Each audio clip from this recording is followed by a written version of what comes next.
Welcome to soda Buti. So இந்த video நான் பார்க்க போகிறது டேர்டெவில் பார்ன் அகைன். இப்போதைக்கு 2 எபிசோடு வந்துருக்குது. ஸோ அதோடைய பிரேக் டவுன் தான் பார்க்க போகிறோம். ஆல்ரெடி நம்ம சேனலில் டேர்டெவில் மொத்தமாக 3 சீசன் என்ன நடந்துச்சுன்ற ஒரு ரீகேப் வீடியோ போட்டுருக்கிறோம். அதையும் கூட பார்த்துட்டு வந்துருங்க.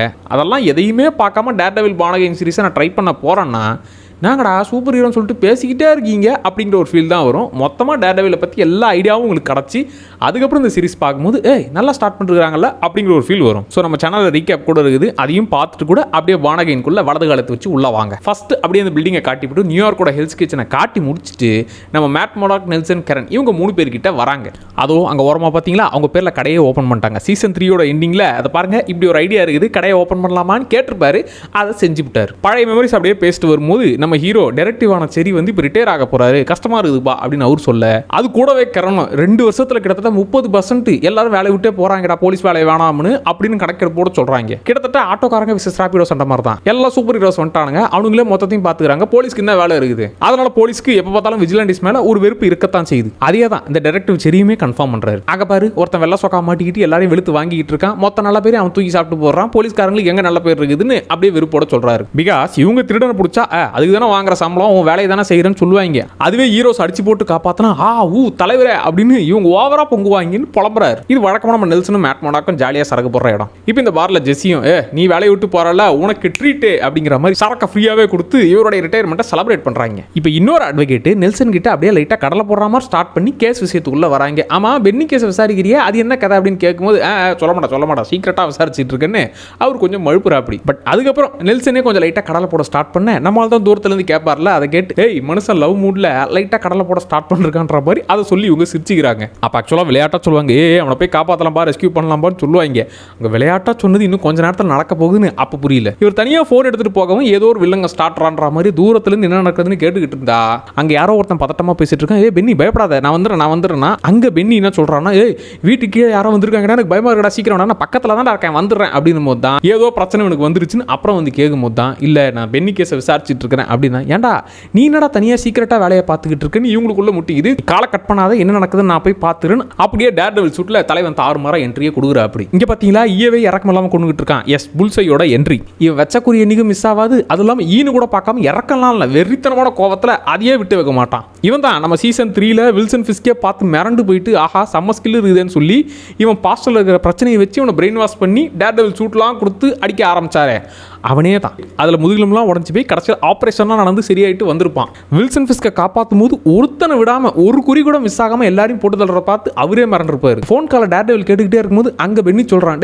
வந்து என்கிட்ட உன்னை பத்தி கேட்டு இங்கேருந்து கிளம்பிட்டான்டா, என்ன ஒன்றும் செய்யலடா, உன் அட்ரஸை நான் பயந்து உளறிட்டேன்டான்னு சொல்ல, ஸ்கெட்சு பென்னிக்கு இல்லையா நம்ம நெல்சனுக்கு தான் இவர் நினைச்சு முடிக்கிறதுக்குள்ள புல்சை அவரை சுட்டு விட்டான். அவன் குறிதான் இன்னைக்கு மிஸ் ஆகாதே. அதனால் நெல்சனை மட்டும் இல்லாமல் பின்னாடி இருக்க 2 பேரும் சுட்டுவிட்டு கரன் கிட்ட ஹாய் கரன் அப்படின்னு வென்ட்ரியை போட இதே விஷயத்தை சீசன் 3லேயும் பண்ணியிருப்பான். ஆனால் அப்போ நெல்சன் அடிக்கும்போது என்னை தாண்டி என் ஃப்ரெண்டை தொடரான் பார்க்கலான்ற மாதிரி காப்பாற்றிருப்பாரு. இந்த வாட்டி கொஞ்சம் பக்கத்தில் இல்லாதனால காப்பாற்ற முடியல. ஏடா என் ஃப்ரெண்டையே கொண்டு விட்டியான்னு சொல்லி மனுஷன் கொலை வெளியில் போட்டு புரட்டி எடுக்கிறா. அப்படி இவ்வளோ அடி வாங்கியும் அப்போ கூட மிஸ் ஆகாமல் அங்கே இருக்கிற ஒருத்தரை விடாமல் கரெக்டாக அட்டாக் பண்ணுறான். ஸோ இதுலேருந்து ஈய மட்டும் இல்லை எவனையும் விட்டு வைக்க மாட்டான் இவன். ஆக்சுவலாக அப்படியே சிங்கிள் ஷாட்டில் அடிச்சுக்கிட்டு அப்படியே பொறுமையாக மேலே வருது. இது செம்மையாக இருந்துச்சு. ஏன்னா அவங்க ஆக்ரோஷமா அடிக்கிறதுல ஆரம்பிச்சு அப்படியே டயர்டாகி முடியலடா அப்படிங்கிற மாதிரி அப்பயும் சண்டை நிறுத்தாம தொடர்ந்து வர்றதுன்ற மாதிரி இது காட்டினது நல்லா இருந்துச்சு. அங்க நெல்சனோட ஹார்ட் பீட் துடிக்கிறது கேட்டு இவர் இன்னும் வெறியாகி இவனை விட்டு வைக்காம போட்டு அடின்னு அடிக்கிற. அப்படி கீழே கரன் அழறத பார்த்து அவள் தான் அவன் இறந்துட்டான், ஹார்ட் பீட்டை நின்றுச்சுன்னு தெரிஞ்சதுக்கு அப்புறம் மனுஷன் இன்னும் வெறியாகி ஏன்டா எதுக்காக இப்படி பண்றான்னா அவன் பாட்டு ஸ்பைடர் எஸ்டேஸ்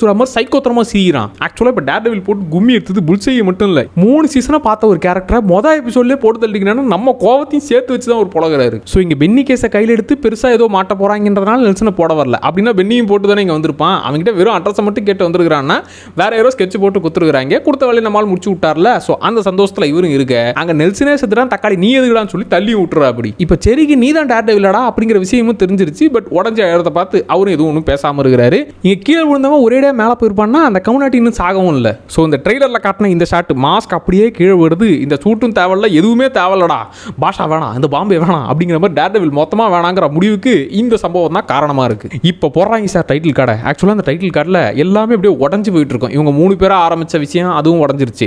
அந்த பக்கம் சர்ச் உடையிறது, அவர் நம்பிக்கையும் உடையிறதாவும் சொல்லலாம். போன சீசன்லேயே இவர் சர்ச்சில் இருந்த அந்த ஃபாதரையும் இறந்து விட்டாரு, அதையும் புல்சை தானே கொன்னா.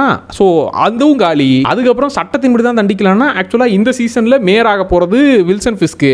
ஸோ சட்டமே கிரிமினல் கையில் போக போகுது. ஸோ மொத்தமாக எல்லாமே காலி. இப்படி உடஞ்சி போய் இருக்கிற இதிலிருந்து உருவாகிற டேர்டெவிலா இப்போ புது ஆளாக தான் மாற போறாருன்றத இந்த டைட்டில் கார்டிலே காமிச்சிருப்பாங்க. இப்போ நெல்சன் இறந்து 1 வருஷம் ஆயிடுச்சு. இங்கே இப்போ தான் வில்லனான வில்சன் ஃபிஸ்கோட என்ட்ரி. அவர் அப்படியே தலைக்கீழே தான் காட்டுறாங்க. ஏன்னா அவர் எக்கோ சீரிஸோட எண்டில் மாயா லோபஸ் அப்படியே கண்ணுக்குள்ளே மொத்தமாக இறக்கி அவர் கஷ்டத்தை எல்லாரும் உடச்சி விட்டுருப்பாங்க. ஸோ அதனால் இப்போ முன்னாடி பார்த்த வெறித்தனமான வில்லன் கிடையாது, கொஞ்சம் அதுலேருந்து சாஃப்டான ஆளாக லைட்டாக மாறி இருக்கு. அப்படி அதுக்கு நல்லவெல்லாம் இல்லைப்பா, பட் அந்த கிரிமினல் அந்த கோவம் அந்த விஷயங்கள்லாம் கொஞ்சம் உடஞ்சிருக்குது. ஸோ இப்போ இந்த டீலிங்ஸ்லாம் பார்த்துக்கிறது வெனசா. அது இல்லாமல் அந்த 5 ஃபேமிலிஸ்ன்னு வாங்க, ஆஹா அண்ட் 5 விரல் 5 குடும்பம் சேர்ந்து பார்த்துக்குது அப்படிங்கிற அதுதான் ஞாபகம் வந்துச்சு. இப்போதைக்கு 5 ஃபேமிலிஸ் இந்த கிரிமினல் வேலைகள் எல்லாமே வெனசா மட்டும்தான் பார்த்துக்கிறது. நம்மளால மேயர் ஆகணுன்ற ஆசையோட மட்டும்தான் இருக்கிறாரு. வெனசா கிட்டே நான் முன்ன மாதிரி இல்லை, முன்ன செஞ்ச எல்லா விஷயத்தையும் மாற்றணும்னு நினைக்கிறேன், அதுக்கு நான் மேயர் ஆகணும்னு ஆசைப்படுறேன்னு அவகிட்ட சொல்லும்போது, ஏன்னா அவகிட்ட எங்கள் அம்மாவை காப்பாற்ற எங்கள் அப்பனை கொள்ளலை, எனக்கு பிடிச்சிருக்குன்னு நான் கொண்டேன்னு எல்லாத்தையும் ஒத்துக்கிற ஆளு.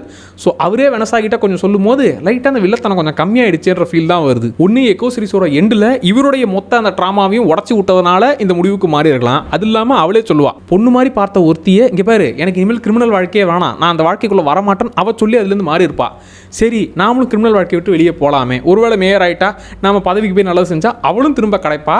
அது இல்லாமல் இந்த எல்லா வாழ்க்கையும் மொத்தமாக மாற்ற ஒரு சான்ஸ் இருக்குன்னு முடிவும் மாறதுக்காக இருக்கலாம். இப்போ நியூயார்க்கில் பிபி ரிப்போர்ட்னு சொல்லி மக்கள் கிட்ட அந்த பப்ளிக் ஒப்பீனியன் எடுக்கிற அந்த வேலைகளை பார்க்குறாங்க. சொல்லுங்க டேர்டெவில் இல்லையே என்னாச்சு, இப்படி அவங்களோட ஒப்பீனியனாக கேட்கும்போது டேர்டெவிலா அவன் தான் வரதே இல்லையங்க, டேர்டெவில் வரணுங்க திரும்ப வரணுங்க. சில பேர் போங்க டேர்டெவில் இல்லைன்னு தெரிஞ்சதுக்கப்புறம் ஊருக்குள்ள பிரச்சனை அதிகமாகிடுச்சு, என்ன ஒன்றும் முன்ன மாதிரிலாம் இல்லை அப்படிங்கிற மாதிரி எல்லாரும் ஒருத்தர் அவங்க கருத்தை சொல்கிறாங்க. இப்போ இதனால் கூட அந்த ஒயிட் சொக்கா போட்டுக்கிட்டு ஒயிட் டைகர் வெளியே வந்து எல்லாரையும் அடிச்சு போட்டுக்கிட்டு இருக்கானே. ஸோ டேர்டெவில் இல்லாத குறைய அவர் என்ட்ரி கொடுத்து தீர்த்துக்கிட்டு இருக்காரு. ஸோ ஒருவேளை பிபி ரிப்போர்ட்டை பார்த்து கூட ஓஹோ டேர்டெவிலுக்கான தேவை இருக்குது போல, நாம வந்து தீர்த்து வச்சிருவோம்னு சொல்லி அவர் என்ட்ரி கொடுத்து இந்த வேலைகள்லாம் பார்க்கலாம். நெல்சன் ஒரேடியாக போயிட்டா அப்படி, கரணி இவர் விட்டு போயிட்டா அப்படி. ஸோ மொத்தமாக எதுவும் இல்லாமல் இப்போ அந்த புது ஆள் கூட தான் இவர் கடையை ஓப்பன் பண்ணி மக்களுக்கு நல்லது செஞ்சுக்கிட்டு இருக்காரு. இப்போ புல்சைக்கு தண்டனை வாங்கி கொடுக்குற டைம் இங்கே இவர் எமோஷனலாக நெல்சன் என்னை விட்டு போயிட்டான், ஆனால் அவனை கொன்னதுக்கு தண்டனை அனுபவிக்கணும்னா இங்கே நெக்கில் உட்காந்துக்கிட்டு இருக்கான். ஏதாச்சும் சொல்லணும்னு நினைக்கிறேன், அதெல்லாம் ஒன்றும் சொல்ல நினைக்கலங்க அப்படின்னு அவன் நெக்கிலா சொல்ல, அவனுக்கு சட்டத்தின்படி தண்டிக்கணும்ன்றதுனால ஆயுள் தண்டனையை கொடுத்துட்டாங்க. சந்தோஷப்படுறாரு, அப்பா ஒரு வழியா ஒரு குற்றவாளிக்கு தண்டனையை வாங்கி கொடுத்துட்டான்னு.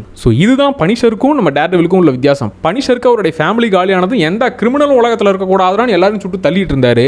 பட் இவரை பொறுத்த வரைக்கும் கூடவே இருந்து ஃபாதர் மாதிரி பார்த்துக்கிட்ட சர்ச்சோட ஃபாதர் இறக்கும் போதும் எக்ஸ் இந்த ஹேண்டனால இறந்ததுக்கு அப்புறமும், ஏன் இப்போ நெல்சன் இறந்ததுக்கு அப்புறம் கூட இல்லை எல்லாரையும் கொல்லக்கூடாதுன்னு இல்லை, இனி டேர்டெவிலுக்கான தேவையே இருக்கக்கூடாது, சட்டத்தின்படி தான் தண்டிக்கணும்னு மொத்தமாக திரும்பி நான் கொல்ல மாட்டேன்டா, என்ன சுச்சுவேஷனையும் கொல்ல மாட்டேன்றான்ற மாதிரி கண்ட்ரோல் பண்ணி இருக்கிற. அப்படி கரனும் கேட்பா, டேர்டெவிலுக்கான தேவை இருக்குடா, மக்களுக்கு நல்லது செய்யறான்னு கேட்கும்போது இல்லை இனிமேல் சிஸ்டமே எல்லாம் பார்த்துக்கிட்டோம், சிஸ்டத்தின்படி தான் நான் இருக்க போறேன்ற மாதிரி சொல்லி முடிக்கிறதுக்குள்ள அன்னைக்கு நைட்டு வீட்டுக்கு வந்தா அங்கே டிவியில் வில்சன் ஃபிஸ்க் பேசிக்கிட்டு இருக்காரு, இங்கே சிஸ்டமே சரியில்லை, மக்களுக்கு பிரச்சனை அதிகமாகிட்டே இருக்குது, அதை காப்பாற்ற ஒருத்தன் வேணும், அதனால நான் மேயருக்கு போட்டி இல்லான்னு இருக்கேன்னு அவர் சொல்லவும் நமக்கு அப்படியே ஸ்ட்ரைட்டாக சீசன் 1ல் இதே மாதிரி தான் பாம் பிளாஸ்ட்லாம் நடத்திவிட்டு எல்லாரும் முன்னாடியும் பேட்டி கொடுப்பான், மக்களை காப்பாற்ற நான் இருக்கிறேன் அப்படின்ற மாதிரி.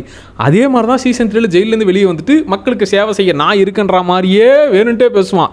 ஸோ அப்படி தான் இவன் திரும்பி மேயர் ஆசையில் வந்து மொத்தமாக அதிகாரத்தை அடையணும்னு பார்க்குறான்னு நம்ம டேர்டெவிலுக்கு லைட்டாக டவுட் வந்துச்சு. ஏன்டா டேர்டெவிலே வேணாம் சிஸ்டம் பார்த்துக்கிட்டுன்னு இருந்தா இப்போ சிஸ்டமே மொத்த கிரிமினல் கிட்ட போச்சுன்னா என்னடா ஆகிறதுன்னு பயம் வர ஸ்டார்ட் ஆயிடுச்சு. இப்போ இவரோட எலெக்ஷன் கேம்பெயின் வேலைகள்லாம் வெறித்தனமாக போயிட்டு இருக்குது. அதில் டேனியல்ன்ற ஒருத்தன் அவன் சின்ன பையன் துருத்துருன்னு இருக்கிறதுனால அவன் வந்து சார் மீம் மூலியமாக மக்கள் கிட்ட நீங்கள் செம்ம ஃபேமஸ் ஆகிட்டீங்கன்னு அந்த கேம்பெயின் மூலியமாக இப்போ ஃபிஸ்க்கு நல்ல பேர் நல்ல டெவலப் ஆயிடுச்சு. இப்போ நம்ம டேர்டெவில் மக்கள் என்னெல்லாம் பேசிக்கிறாங்க அப்படின்னு எல்லாரும் பேசுறதையும் காது கொடுத்து கேட்டா சில பேர் ஓகேப்பா டேர்டெவிலும் இல்லை இப்போ மக்களை காப்பாற்ற ஒருத்தர் வேணும்ல, வில்சன் ஃபிஸ்க்கு தான் வாய்ப்பு கொடுத்து பார்ப்போமே, புதுசாக ஒரு மேயரை கொண்டு வருவோமே, நமக்கு நல்லது நடக்குமேன்ற மாதிரி கிட்டத்தட்ட பாதிக்கு பாதி இவருக்கு ஆதரவும் வந்துருச்சு. இப்போ நம்ம மேட் மர்டாக் நெல்சன் போனதுலேருந்தே இவன் நார்மலாக இல்லை, இவனுக்குன்னு ஒரு பொண்ணு கிடச்சாதான் இவன் நார்மலாக இருப்பான் அப்படின்னு சொல்லி ஒரு தெரபிஸ்ட் கூட அப்படியே மீட்டிங்கை ஏற்பாடு பண்ணியிருப்பா. ஸோ அதனால் அங்கே போனதுக்கப்புறம் தான் உங்களுக்கு வக்கீல் தேவையாமே, உங்களுக்கு தெரபிஸ்ட் தேவையாமே இப்படின்னு வேணுட்டே மீட்டிங் செட் பண்ணது அப்புறம் தான் புரிஞ்சு ஆஹா நம்ம கூட இருந்தவ தான் இந்த வேலையை பார்த்துருக்கான்னு தெரிஞ்சு அதுக்கப்புறம் ஓகே கொஞ்சம் கொஞ்சமாக பேசி நார்மலாக ஆகிறாங்க. அங்கே ஆஃபீஸ்க்கு வந்து அடியே உன் பாஸுக்கு கேஸை பிடிக்க சொன்னா நீ என்ன பொண்ணு பார்த்துக்கிட்டு இருக்கிற, இந்த வேலையெல்லாம் பார்த்துக்கிட்டு இருக்கியான்னு திட்டி விட்டு போயிட்டாரு. இப்போ டிடெக்டிவ் செரியும் இவங்க பக்கம் வந்துட்டார். அவருக்கு தான் விஜிலாண்டி தான் ஆகாதேன்னா இவன் தான் விஜிலாண்டியே இருக்க போகிறதில்லை, சட்டத்தின்படி தான் தணிக்க போகிறோம்னு சொல்லிட்டான்ல. ஸோ டேர்டெவிலாக முன்னாடி இருந்தான் இப்போ இல்லை.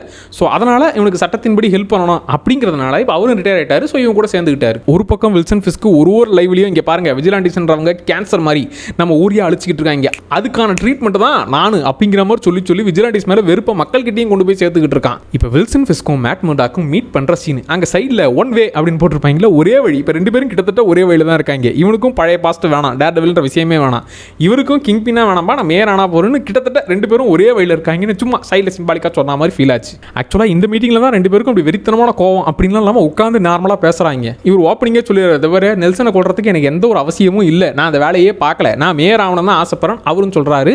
ஆமாம் டேர்டெவிலாக எதுக்கு இல்லைனா இல்லை, அதுக்கான தேவையே இல்லைனா சட்டத்தின்படியே தண்டிக்கிறேன், சிஸ்டமே பார்த்துக்கிட்டுன்னு இவரும் சொல்ல, நானும் பழைய கிங் பின்லாம் இல்லைப்பா, நமக்கு நல்லது செஞ்சால் போரும்பா, நானும் மொத்தமாக மாறிட்டேன் அப்படின்னு சொல்லிவிட்டு இப்போ இவர் மேட் மர்டாக்கு வார்னிங் கொடுக்குறாரு. இங்கே பாரு, நீ வக்கீலாக இருக்கிற வரைக்கும் எனக்கு எந்த பிரச்சனையும் இல்லை, ஆனால் மறுபடியும் விஜிலாண்டியாக மாறுற ஐடியா வந்துச்சு இல்லை, அப்படி மாறணும்னு தெரிஞ்சுது மாவனை காலி அப்படின்னு வார்னிங்கை கொடுத்துட்டு இப்படியே இருக்கிறது உனக்கும் நல்லது எனக்கும் நல்லதுன்னு 2 பேரும் மியூச்சுவலாக எந்த சண்டையும் போடாமல் பிரிஞ்சுட்டாங்க. இப்போ வில்சன் மேயராக ஜெயிச்சிட்டாரு. நம்ம டேர்டெவிலுக்கு லைட்டாக ஓகே இவனுக்குள்ள நல்ல வாட வருதுன்றது தெரிஞ்சாலும் இவன் பார்த்த வேலையெல்லாம் கண் முன்னாடி வந்துட்டு போகுமா இல்லையா, அதனாலேயே அவனை நம்பலாமா வேணாமான்ற டவுட் தான் இன்னும் இருக்குது. இப்போ வெனசா கிட்ட எனக்கு ஆடம் பற்றி நல்லாவே தெரியும், ஓ இவர் இல்லாத டைமில் அவங்களுக்கு ஒரு அஃபேர் ஏற்பட்டுருக்குது, பட் அப்பயுமே ஒரு நார்மலாக அதை கேட்டுருக்காரு, அவனை கொன்றாதன்னா இல்லைம்மா நான் முன்ன மாதிரி இல்லைம்மான்னு கிட்டத்தட்ட இந்த எபிசோட்லேயே 3 தடவை சொல்லியிருப்பார். மொதல் வாட்டி வெனசா கிட்ட இதை பாரு முன்னே இருந்த வாழ்க்கை இப்போ வேணாம் நான் மேயராக மாறப்போறோம்னு சொல்லியிருப்பாரு. டேர்டெவில்ல வந்து இதை பாரு நான் பழைய கிங்பின் இல்லைன்னு ஒத்துக்கிட்டு இருப்பாரு. மீண்டும் மீண்டும் சொல்கிறதுனால இங்கே பாரு பழைய வாழ்க்கை வேணான்னு இருக்கேன், அதை ஓரமாக வச்சுட்டு இப்போ மேயராக மட்டும்தான் இருக்க போகிறேன்னு கொஞ்சம் மாறுற விஷயங்களை காட்டுறாங்க. ஆனால் அப்படியே டேர்டெவில் சைடு போனீங்கன்னா 3ஆவது சீசனில் கோவப்பட்டு நான் அவனை வில்சனை கொல்ல போகிறேன்னு துடிப்பார். நெல்சன் தான் கண்ட்ரோல் பண்ணி இல்லடா வேணாமடா சட்டத்தை மீறாதரான்னு கண்ட்ரோல் பண்ணியிருப்பார். இப்போ கண்ட்ரோல் பண்ணவும் அவன் சைடு யாருமே இல்லை, கெரன் இல்லை நெல்சன் இல்லை. ஸோ இப்போ கண்ட்ரோல் பண்ண ஒருத்தருமே இல்லை. கொஞ்சம் லைட்டாக கோவம் உடஞ்சுதுன்னா அவளை தான் மொத்த டெவில் வெளியே வந்துடுவான். இந்த பக்கம் வில்சன் நல்லவனா மாற ட்ரை பண்ணிட்டு இருக்கான், அந்த பக்கம் டெவில் வரதுக்கான எல்லா அறிகுறிகளும் ஆரம்பிச்சிருக்கு. இவர் புது காதலி கூட லவ்ஸும் ஸ்டார்ட் ஆகி ரொமான்ஸும் பண்ணிட்டு இருக்காரு. கிட்டத்தட்ட இது 4வது லவ் இவருக்கு. ஃபர்ஸ்ட் சீசனில் காப்பாற்றுற பொண்ணு கூட லைட்டாக காதல் ஸ்டார்ட் ஆகி பிரேக்கப் ஆகும். அடுத்து எலக்ட்ரா பற்றி தான் தெரியுமே, அவள் ஹேண்டு கூட சேர்ந்து அவள் அழிஞ்சு போன அந்த விஷயம். 3ஆவது சீசனில் கெரன் கூட லைட்டாக காதல் மலரும். இப்போ 4ஆவது சீசனில் இந்த தெரபிஸ்ட் கூட ஸ்டார்ட் ஆயிருக்கு. ஆனால் அங்கே வில்சனை பாருங்க, ஒன்னே கண்ணே கணிந்து வெனசா கூட மட்டும்தான் வாழ்றாரு. அப்படியே இந்த சீசனோட எண்டில் மேலேருந்து வில்சன் பார்க்குற மாதிரி இங்கே கீழே நம்ம டேர்டெவில் என்ன ஆகுமோ ஏதாகுமோன்னு பயப்படுற மாதிரி. இது சீசன் 1ஓட எண்டில் நம்ம டேர்டெவில் அங்கே மேலே ஏறி நிற்பார், சட்டத்தின்படி உன்னை காலி பண்ணிட்டேன் வில்சன் ஃபிஸ்க்கு கீழே விழுந்து கிடப்பார். ஸோ இப்போ அப்படியே உல்டாவாகி இப்போ அவர் மேயராக மொத்த கண்ட்ரோலும் எடுத்துக்கிட்டாரு. இவனுக்கு சொந்தமான எல்லாருமே இப்போ இவனை விட்டு போய் இவன் தனி மரமாக இங்கே இருக்கிற மாதிரி இப்படி இந்த ஃப்ரேமோட இந்த எபிசோட முடிக்கிறாங்க. சரி அப்படியே செகண்ட் எபிசோட ஸ்டார்ட் பண்ணுவோம். மேயராக ஜெயிச்சு விட்டார். மக்கள் கிட்ட மீண்டும் லைவ்ல பேசிக்கிட்டு இருக்கும்போது இந்த வாட்டி கொஞ்சம் ஓவர் திமுறோட இங்கே பாருங்க விஜிலாண்டிஸ்லாம் வேணவே வேணாம் அப்படின்னு மட்டும் சொல்லாமல் டேர்டெவில் முக்கியமாக வேணவே வேணாம், அது இல்லாமல் நமக்கு ஒன்றும் இந்த டேர்டெவில் அப்புறம் இந்த சிலந்தி வலை போட்ட சின்ன பையன் அவன்லாம் நமக்கு தேவையே இல்லைன்னு ஸ்ட்ரெயிட் அட்டாக். ஏய் நீங்களாம் ஒன்று எக்ஸ்ட்ரா ஹீரோஸ்லாம் எங்களுக்கு தேவையில்லடா, எங்கள் போலீஸே ஹீரோடா நாங்களே பார்த்துக்கிறோன்ற மாதிரி நாங்களே ராணுவப்பட்ட அப்படிங்கிற மாதிரிலாம் இப்போ கொஞ்சம் ஓவர் திமுறோட தான் பேசுறாரு. இந்த பக்கம் ஒயிட் டைகர் யாரோ ஒருத்தனை 2 பேர் மிரட்டுறாங்களே, இவர் போய் தடுத்து நிறுத்த என்ன சின்ன ஏய் உனக்கு தேவையில்லாதரா போடானும் போது என்னாச்சுங்க சொல்லுங்கன்னு உங்களை காப்பாற்ற வரும்போது இப்போ அவங்களுக்குள்ள சின்ன கலவரம் ஆகுது. அதில் அவன் எஸ்கேப் ஆகி ஓடவும் இன்னொருத்தன் இவங்க கூட சண்டை போட்டு லைட்டாக திரும்பும்போது அங்கே ட்ரெயினில் அடிப்பட்டு காலியாயிடுறான். அப்போ தான் ஏய் நாங்கள் போலீஸே தடுத்து நிறுத்துறியான்னு அப்போ தான் சொல்கிறான். ஏன்டா ஸ்டார்டிங்கே போலீஸ்னு சொல்லியிருந்தா நான் அமைதியாக இருப்பேன், இவ்வளோ நேரம் அமைதியாக இருந்துட்டு இப்போ ஏன்டா போலீஸ்னு பொங்குறீங்கன்னு இவருக்கு புரியல. இப்போ இவரை தூக்கி உள்ளே போடுறாங்க, போலீஸே கொண்டுட்டான்னு இப்போ இந்த நியூஸ் பெருசாக மாறுது. இப்போ இந்த சீனை நல்லா பாருங்க. மேயராக நம்மளால் உட்காந்துருக்கிற இடத்துல கொஞ்சம் அந்த கர்வம்லாம் ஸ்டார்ட் ஆயிடுச்சு. அங்கே எதிரில் இருக்கவங்கிட்ட இதை பற்றியா இந்த இடம் என்னன்னு தெரியுமா, ஃபெரிலோ லகார்டியா அவர் தான் இவங்க அப்பாக்கே பிடிச்ச மேயரா. அப்பாவுக்கு யாருமே பிடிக்காது, என் குடும்பத்தோடு பிடிக்காது, ஆனால் அவருக்கே பிடிச்ச ஒரு மேயரு. ஸோ அந்த பதவியில் நான் உட்காந்துருக்கிறேன்னு இவர் கொஞ்சம் திமிராகுது. அது இல்லாமல் இந்த ஒரு விஷயத்தை நோட் பண்ணுங்க, இந்த ஃபெரிலோ லகார்டியாங்கிறவர் தான் ஆக்சுவலாக இந்த மேயரை அவங்க அப்பாவுக்கு பிடிச்சவர்னு சொல்லியிருப்பாரு. அது இல்லாமல் இவர் தான் அதிக வருஷம் மேயராக இருந்தவர். அவர் மாதிரி நானும் அதிக வருஷமாக நியூயார்க்கை ஆள போகிறேன் அப்படிங்கிற இதில் சொல்லியிருக்கலாம். இப்போ இந்த கேஸை மேட் மர்டாக்கு ஓகே இவன் பக்கம் ஏதோ நியாயம் இருக்குமோ அப்படின்னு போய் விசாரிக்கும் போது என்ன நடந்துச்சு சொல்லு, நீ தான் போலீஸை கொண்டான்னு கேட்கும்போது நான் எதுவுமே பண்ணலாம், நான் தள்ளி கூட இல்லை, அது எதர்ச்சியாக நடந்தது அப்படின்னு இவன் சொல்லும் போது ஹார்ட் பீட்டை வச்சே கண்டுபிடிப்பார்ல. சீசன் 1ல் கெரனோட அந்த மர்டர் கேஸ் எடுக்கும்போது அவள் இன்னசென்ட் தான், அவள் பயந்து ஒன்றும் பதட்டமாலாம் பேசலை, அவள் இன்னசென்ட்டாக தான் இருக்காங்கிற விஷயத்தை கன்ஃபார்ம் பண்ணுவார். இங்கே பார்த்தா எனக்கு ஹார்ட் பீட் துடிக்குது, ஏதோ ஒரு விஷயத்தை மறைக்கிற உண்மையை சொல்லனா இல்லை சரி ஓகே நீ இப்போ ஏதோ பதட்டத்தில் இருக்கிற, பட் உன் பக்கம் நியாயம் இருக்கான்னு எனக்கு இன்னும் கன்ஃபார்ம் ஆகலை, ஆனால் உன் பக்கம் சப்போர்ட்டுக்காக நிற்கிறேன். ஸோ இவன் ஒரு வேளை போலீஸை கொண்டிருப்பானுன்ற டவுட்டும் இவருக்கு இருக்குது. இப்போ ரோட்டில் மிகப்பெரிய டிராஃபிக் ஜாம் ஆயிடுச்சு, அங்கே வேற பள்ளம், ஒரு வேளை ஹேண்டு குரூப் மறுபடியும் பள்ளம் தோண்டி வச்சிருக்கானுங்களோ. ஆல்ரெடி வெனசா 5 ஃபேமிலிஸ்னு வேற பேசினா 5 ஃபேமிலிஸ் பள்ளம், ஒரு வேளை மறுபடியும் வேலையை பார்த்துருப்பாங்களோன்னு மைண்ட் அங்கே தான் போகுது. ஆனாலும் வில்சன் ஃபிஸ்கை பொறுத்த வரைக்கும் அவர் வில்லனா வேணா இப்போ இல்லாமல் இருக்கலாம், பட் அந்த மேனிபுலேட் பண்ணுற விஷயம் கிடைக்கிற இடத்தெல்லாம் ஸ்கோர் பண்ணுற ஏரியாலாம் அவர் கில்லி தான். வழக்கம் போல் இறங்கி வந்து பார்த்தீங்களா பிரச்சனை இங்கே நடக்குதுன்னா உடனே நான் வந்து தட்டி கேட்பேன், உங்களுக்காக எப்பவுமே குரல் கொடுப்பேன், அந்த இடத்துலையும் ஸ்கோர் பண்ணுறா. அப்படி இப்போ நம்ம செரிக்கிட்ட அதை பேர் அவங்க வீட்டில் போய் உங்கள் ஒய்ஃப்ட்ட விசாரிச்சுட்டு வா, இவன் பக்கம் ஏதாச்சும் நியாயம் இருக்கா, இவன் எப்படிப்பட்டவன் தெரிஞ்சுட்டு வான்னு அனுப்புறா. அப்படி ஒவ்வொரு சீசன்லேயும் ஒரு கேஸ் இருப்பார். சீசன் 1 பொறுத்த வரைக்கும் கரண் கேஸை கையில் எடுத்தார். சீசன் 2 பனிஷர் எவ்வளோ பேரை கொலை பண்ணியிருக்கான் தெரியுமா, ஆனாலும் அவன் நியாயமானவங்க அப்படின்ற மாதிரி வாதாடி இருப்பார். சீசன் 3 அவரே பேஷண்டாக கிடந்தார், அதனால பெருசாக கேஸை கையில் எடுக்க முடியல. ஸோ இந்த சீசனில் தான் இருக்கிறதுலே வில்லங்கமான கேஸ். போலீஸையே கொண்டுட்டான். இப்போ பனிஷராச்சும் அவன் கொண்டவங்களாம் கிரிமினல், அதனால அவன் பக்கம் சப்போர்ட் பண்ணாலும் மக்களுக்கு ஓகே அவன் கெட்டவனை தான் கொண்டு இருக்கான்ற நம்பிக்கை வரும். இந்த வாட்டி போலீஸே கொண்டு இருக்காங்கன்றது தான் பெரிய விஷயம். இதுக்கு போய் இவன் ஆஜராகிறான்ற மாதிரி இப்போ ஈஸியாக அவருக்கு கிட்ட பேர் ஸ்டார்ட் ஆகுது. ஸோ இப்போ புதுசாக மேயராக வந்திருக்கிறவன் வில்சன் ஃபிஸ்க். அவன் இந்த பாரு நாங்கள் போலீஸே இருக்கோம், நாங்களே பார்த்துறோம், விஜிலாண்டிஸ் தேவையில்லைன்னு சொல்கிறான். இப்போ போலீஸை கொண்டவன் ஒயிட் டைகர்ன்ற விஷயம், அவன் ஒரு விஜிலாண்டிங்கிற விஷயம் தெரிய வந்து அதுக்கு சப்போர்ட்டிவாக மேட் மர்டாக் இருக்கான்னு தெரிஞ்சா வில்சன் ஃபிஸ்க்குக்கும் மேட் மர்டாக்கும் ஈஸியாக முட்டிக்கும். இன்னும் போக போக இந்த விஷயங்களை வச்சு பெருசாக விளையாட போகிறாங்கன்னு தோணுது. பட் நல்லா பொறுமையாக செட் பண்ணுறாங்க. அங்கே ஜட்ஜு வாயவே திறக்க விடல. மேட் மர்டாக் கிளம்பு கோட்டார் அவர்களேன்னு சொல்கிறதுக்குள்ள ஓகே எனக்கு பெயிலாம் கொடுக்க முடியாது கிளம்பு அப்படின்னு அனுப்பிச்சு விட்றாரு. ஏன்னா இப்போ கரணும் என்ன சொல்லியிருப்பா, ஆல்ரெடி 2 வருஷத்தில் 30% போலீஸ்காரங்க அவங்களே ரிசைன் ஆகிறாங்க, இந்த வேலை பிடிக்காமல் போகிறாங்கன்னு. இப்போ போலீஸே கொண்டவனுக்கு சப்போர்ட் பண்ணிலாம் பேச விட்டுக்கிட்டு இருந்தா மக்கள் என்ன நினைப்பாங்க, அதனால அதை பேர் போலீஸை கொண்டுட்டான் அவனுக்கு தண்டனை கொடுத்தாகணும், வேற எதுவுமே பேச முடியாது அப்படிங்கிற மாதிரி போலீஸ் பக்கம் தான் இப்போ நியாயத்தை கொடுத்தாகணும். இங்கே வில்சனுக்கு இப்போ மீம் மூலியமாக ஃபேன்ஸ் உருவாயிட்டாங்க, கொஞ்சம் நல்ல சப்போர்ட் வந்திருக்குன்னு சொன்னா தெரியுமா டேனியல். இப்போ அந்த பிபி ரிப்போர்ட்னு பப்ளிக் ஒப்பீனியன் இருக்கிறாளே அந்த புள்ளையை அனுப்பி இது பாரு இப்போ மீட்டிங் ஏற்பாடு பண்ணியிருப்பான். இப்போ பிபி ரிப்போர்ட்னு பேர் வச்சிருக்கிறே என்ன கதை அப்படின்னு கேட்கும்போது தான் எங்கள் அங்கிள் பென்னு அவருடைய பேர் தான் நான் வச்சிருக்கேன்னு. நம்மளால தான் சீசன் 1 எண்ணில் பென்னை போட்டு தள்ளிருப்பாரு. ஓஹோ பென்னோட சொந்தக்காரியாயிவ, அப்போ கன்ஃபார்ம் இவன் நம்ம டீமில் சேர மாட்டா, ஓகே இவ்வளோ தூரமாக வச்சிருக்கிறது நல்லது, நல்ல மனுஷன், எனக்கு தெரிஞ்ச ஒரு நல்ல மனுஷன் அப்படிங்கிற மாதிரி சமாளிக்கிறாரு. இப்போ தான் இவ ஒரு விஷயத்தை சொல்கிறா, இங்கே பாருங்க இப்போ உங்களுக்கு எதிராக ஏகப்பட்ட போலீஸ்காரங்க ரிசைன் பண்ணிட்டு இருக்காங்க, அதுலேயும் முக்கியமாக ஒருத்தர்கிட்ட உங்களை பற்றி விசாரிக்க ட்ரை பண்ண ஒரு வாயவே திறக்கல. எனக்கு தெரிஞ்ச விஷயம் படி அவர் இப்போ ரிசைன் பண்ண போகிறாராம் வேலையை. அது மட்டும் இல்லாமல் உங்களுக்கு எதிராக போலீஸ்காரங்களே போராட்டம் பண்ண ரெடி பண்ண போகிறாராம். அப்படி போலீஸ்காரங்க உங்களுக்கு எதிராக திரும்பிட்டாங்கன்னா உங்கள் மேயர் பதவி கோவிந்தா பார்த்துக்கங்க, உஷாராக இருந்துக்கங்கன்னு சொல்லிட்டு அப்படியே உங்கள் வெனசா பற்றி நான் கேட்க போகிறேன்னு ஆரம்பிக்கும் போது போகிறோம் சொல்லிட்டல்ல கிளம்புன்னு அதுக்கு மேலே பேசப்படாமல் அமைச்சிட்டாரு. ஓஹோ இப்போ நம்ம மேயர் பதவிக்கே ஆப்பு வைக்க ஒரு வேலை நடக்குதான்னு இப்போ லைட்டாக வில்லன் எட்டி பார்க்குறான். அது வரைக்கும் மேயராக மாறிட்டோம், நம்ம நல்லது செய்ய போகிறோம் அப்படின்னு நினச்சா மறுபடியும் என்ன வில்லனாக ஆக்குறாங்களேன்னு லைட்டாக வில்லத்தனம் ஸ்டார்ட் ஆகுது. இங்கே தெரப்பிஸ்ட்டாக இப்போ நம்ம டேர்டெவிலோட புது ஆள் இருக்கால, ஸோ அவள் புக்கை பற்றி எக்ஸ்பிளைன் பண்ணும்போது அங்கே ஒருத்தன் பதட்டமாக மேடம் உங்ககிட்ட எனக்கு தனியாக அப்பாயின்மெண்ட் வேணுன்ற மாதிரி கேட்குறான். இவனை தான் இந்த சீசனுடைய அந்த மியூஸுங்கிற கேரக்டர், அதான் சைக்கோ கில்லர், அவன் தான் மக்களுடைய ரத்தத்தை வச்சு ஓவியம் தீட்டுவான். ஸோ அந்த சைக்கோவாக தான் இவன் இருக்கும் அப்படிங்கிற மாதிரி சொல்லிட்டு இருக்காங்க. அந்த ஓவியம் வரைகிற மாதிரி சின்ன டீஸ் தான் மட்டுக்கிறாங்க. இப்போதைக்கு வில்சன் மேயர் ஆகிறது டேர்டெவிலோட நிலைமையை பார்க்கறதுன்ற அந்த ஏரியாலேயே போயிட்டு இருக்காங்க. ஸோ சும்மா சின்னதாக டீஸ் பண்ணுறாங்க போல. இப்போ நம்ம வில்சன் ஃபிஸ்கோட ஆளே இவகிட்ட வந்து மேடம் உங்கள் அப்பாயின்மெண்ட் வேணுன்ற மாதிரி கேட்டுட்டு போகிறான். இப்போ தான் ஒரு போலீஸ்காரன் செத்துட்டான்ல, ஸோ அவனுக்கு இறுதி மரியாதை செலுத்துற இடத்துல நம்மளால என்ட்ரியை கொடுக்க போலீஸ்காரங்க இருக்கிற இடத்துல கிரிமினலுக்கு என்ன வேலை அப்படின்னு இவன் கொஞ்சம் எகத்தாளமாக பேச இவனோட பிளான் எல்லாமே பிபி ரிப்போர்ட் மூலியமாக நமக்கு தெரிஞ்சிருச்சு. இவன் தான் ரிசைன் ஆக போகிறான், ரிசைன் ஆகிட்டு போலீஸை வச்சு போராட்டம் நடத்த போகிறான்னு எல்லா பிளானும் தெரியும். அவன் இன்னும் நெக்கலாக என்ன சொல்கிறான்னா, நான் தான் ஸ்டார்டிங்கில் சொன்னல அதிக வருஷம் மேயராக இருந்தாரே அவர் மாதிரி ஆக ஆசைப்படுறன்ற ஃபீலில் சொல்லியிருப்பாருன்னு. தம்பி உனக்கு சாமுவேல் வேன்ஸ் பற்றி தெரியுமா, அவர் கிட்டத்தட்ட ஒரே 1 மாதம் தான் மேயராக இருந்தார், ஆனால் அவ்வளோ கூட நீ இருக்க மாட்டா, அதை விட கம்மியாக தான் இருப்பேன், அதுக்கு நான் பொறுப்பு, நான் உன் மேயர் பதவி விட்டு உன்னை தூக்குறேன்ன்ற மாதிரி ஒரு சவால் விடுறாரு. இவர் ஸ்டார்டிங்கில் நான் அதிக வருஷம் மேயராக இருக்க போகிறேன்னு ஆசைப்பட்டார், ஆனால் அதுக்கு இப்போவே ரிப்ளை கிடச்சா மாதிரி இது பேர் ஒரே 1 மாதம் தான் ஒருத்தன் மேயராக இருந்திருக்கான், அவனை விட கம்மியாக தான் நீ மேயராக இருப்பேன்னு அதுக்கு ஆன்சர் கிடச்சா மாதிரி இந்த சீன் நல்லா இருந்துச்சு. இப்போ இவரோட பிளான் ஆல்ரெடி தெரிஞ்சிருச்சு. ஸோ இது வரைக்கும் அமைதியாக இருந்திருந்தாரு, இப்போ ரிவெஞ்ச் கொடுக்க வேண்டிய டைம் ஸ்டார்ட் ஆயிடுச்சு. இங்கே நம்ம சரி அவங்க வீட்டுக்கு போய் விசாரிக்கும் போது தான் ஓஹோ ஒயிட் டைகரு டே நம்ம டிவியில் பார்த்தா அவனா நீயே அப்படிங்கிற மாதிரி ஒயிட் டைகர் விஷயம் தெரிய வருது. டேர்டெவில் அவங்ககிட்ட போயிட்டு ஏன்டா ஒயிட் டைகர்ன்ற விஷயம் ஏன்டா சொல்லலை, நான் அவனும் ஒயிட் டைகராக போய் அவனை அடிக்கலடா, நார்மலாக தான்டா போனேன், அப்போ நடந்த கலவரண்டா இதுன்னு அவனும் சொல்ல, அப்போ ஹார்ட் பீட் ஹெவியாக இருந்துச்சு, அது ஒயிட் டைகர் விஷயம் எனக்கு தெரிஞ்சிருக்குமோ அப்படிங்கிற டவுட்டில் பதட்டமாக இருக்கான்.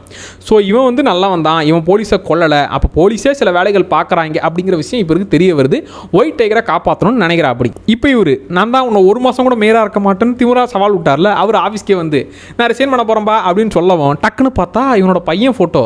ஆத்தாடி இப்போ நம்ம பையனை ஏதாவது போட்டு தள்ளுவானா, பழைய வில்சன் ஃபிஸ்க்கு வந்துட்டானான்னு இவர் பயப்பட ஆரம்பிக்கிறாரு. இங்கே பாருப்பா காம்ப்ரமைஸாக போயிடலாம், நீ என்ன கேட்ட உங்கள் போலீஸ்காரங்களுக்கு போனஸ் வேணும் கிடையாது, உங்கள் போலீஸ்காரங்க ஓவர் டைமாக பார்க்குறாங்க அதுக்கு ஏதாச்சும் உதவி வேணும் கிடையாது, எந்த உதவியும் பண்ண மாட்டேன், நீ இப்போ வேலையை ரிசைன் பண்ணனா நான் எதுவும் சொல்கிறதுக்கு இல்லைப்பா, இந்த ஃபோட்டோவை வச்சு நீயே முடிவுக்கு வந்திருப்ப, அதே தான் அது அப்படியே நடக்கணும்னு சொல்ல. இப்போ தான் சார் இந்த சீசன் ஆரம்பித்து இப்போ தான் பழைய வில்சன் ஃபிஸ்கே பார்க்க முடியுது. இப்போ வில்சனும் வெனசாவும் தெரபிஸ்ட் கிட்ட போயிட்டு எங்கள் 2 பேருக்குள்ள பெருசாக இப்போ செட் ஆகிறதில்ல, முன்ன மாதிரி நாங்கள் காதல் பண்ணிக்கிட்டு இல்லை அப்படிங்கிற விஷயத்தை அவங்களுக்குள்ள இருக்கிற பிரச்சனையை பேசி தீக்கலான்னு அங்கே வந்துருக்காங்க. இப்போ ஹெக்டர் அயாலா அதான் நம்ம ஒயிட் டைகர் ஒருத்தனை காப்பாற்றினானே, அவனை காப்பாற்ற போய் தானே போலீஸ் ட்ரெயினில் அடிபட்டு இப்போ இவன் கேஸ் வாங்கி உள்ளே இருக்கிறான். இப்போ தப்பிச்சு போனவன் அவன் தான் பார்த்துனானே, இவன் ட்ரெயினில் பிடிச்சி தள்ளி உள்ளன்ற விஷயம் தெரியுமே, அவன் இருந்தான்னா சாட்சி சொல்லுவான்னு இப்போ போலீஸ்காரங்களே சேர்த்து அவனை போட்டு தள்ள நினைக்கிறாங்க. அந்த விஷயத்தை நம்ம டேர்டெவில் கண்டுபிடிச்சு அவனை காப்பாற்றணும், இனிமேல் எவனும் சாவக்கூடாதா, நெல்சன் செத்துட்டான்டா, இனிமேல் எவனும் சாவக்கூடாதான்ற மாதிரியே அவனை காப்பாற்றி அனுப்பிச்சிட்டு டேய் எங்கடா அவன் எங்கடா தப்பிக்க விட்ட அப்படின்னு போது 2 எபிசோடா அடக்கி வச்ச கோவத்தை ஒட்டுமொத்தமாக உடச்சி வெளியே வந்துட்டாரு. டேய் இனி ஒருத்தனையும் சாவ விட மாட்டேன்டா, ஒயிட் டைகரையும் காப்பாற்றுவேன், அந்த இவனையும் காப்பாற்றுவேன்னு சொல்லி அப்படின்னு அடிச்சு போட்டு அந்த கண்ணாடி உடஞ்சிருக்கும், அந்த உடஞ்ச கண்ணாடி எடுத்து போட்டு அப்படி ஓடு கத்துவா அப்படி. ஸோ அவ்வளோதான், இது வரைக்கும் அடக்கி வச்ச கோவம்லாம் உடஞ்சிருச்சு. இனிமேல் கண்ட்ரோல் பண்ண எவனும் இல்லை, எவனுக்காகவும் கண்ட்ரோல் பண்ண வேண்டிய அவசியமும் இல்லை. இந்த கண்ணாடி உடஞ்சா மாதிரி இவர் மொத்தமாக உடஞ்சிட்டாரு. இனிமேல் டெவில் மோடு தான்டா. அங்கே மேயர் பதவிக்கு பிரச்சனை வந்தா நான் பழைய வில்சனா மாறிடுவேண்டான்ற மாதிரியே அவரும் வார்னிங்க கொடுத்துட்டாரு. இந்த பக்கம் டேர்டெவில் மறுபடியும் சூட்டு போடுறதுக்கான காரணம் பிளஸ் வில்சன் ஃபிஸ்க்கு வெளியே வரதுக்கான காரணம், இந்த விஷயங்களை மட்டும்தான் வச்சிருக்காங்க. இப்போதைக்கு பக்காவா ஸ்டார்ட் பண்ணுறாங்க. அடுத்தடுத்த எபிசோட்ல என்னெல்லாம் பண்ண போறாங்கன்றத பார்ப்போம். ஸோ இந்த 2 எபிசோட் பார்த்தவங்க எப்படி இருந்துச்சுன்றத கமெண்ட்ல சொல்லுங்க. மறக்காம சோடா அப்படி சேனலை சப்ஸ்கிரைப் பண்ணிக்கோங்க. Tata bye.